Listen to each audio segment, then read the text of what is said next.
राजस्थान में चुनावी साल के बीच ही कांग्रेस की आपसी सियासी सिर फुटबॉल का दौर जारी है।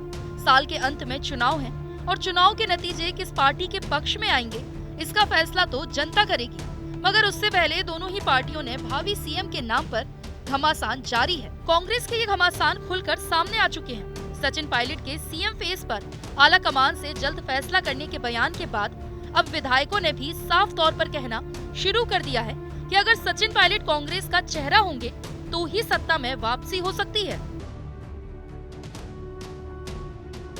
देखो, आलाकमान से तो हमने पहले भी कहा था और राजस्थान की जनता पूछ रही है।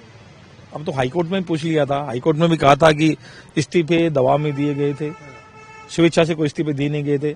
आपने दिया तो उस दिन के प्रकरण के बाद में कई विधायकों ने कहा था कि हमसे तो जबरदस्ती लिखा लिया या हमें पता नहीं था, ऐसा कुछ कहा था, आपके सामने कहा था, आपकी मीडिया में कुछ विधायकों ने कहा था।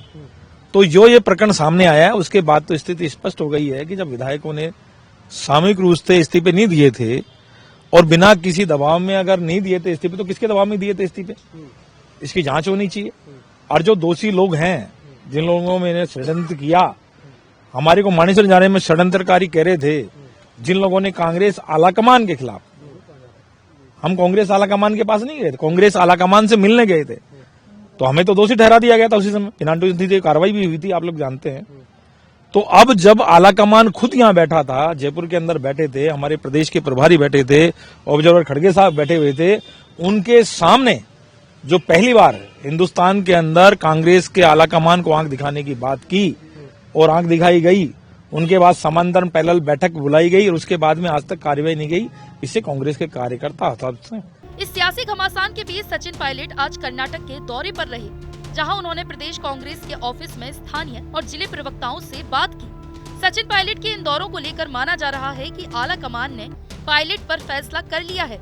इसका अंदाजा भी इसी से लगाया जा सकता है कि 25 सितंबर के विवाद के बाद से ही सचिन पायलट मुखर होकर बयानबाजी करने लगे हैं। फिर चाहे वो पीएम मोदी की गहलोत पर तारीफ को लेकर कटाक्ष रहा हो, चाहे प्रदेश में 5 रैलियों के लिए अपनी ही सरकार पर निशाना।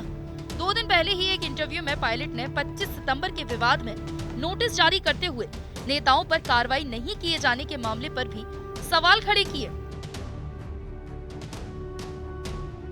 अब कर्नाटक में विधानसभा चुनाव के मद्देनजर सचिन पायलट का बेंगलुरु दौरे के मायने इसलिए भी अहम माने जा रहे हैं कि सचिन पायलट ने इससे पहले हिमाचल प्रदेश में धुआंधार प्रचार किया था और कांग्रेस को शानदार जीत मिली थी।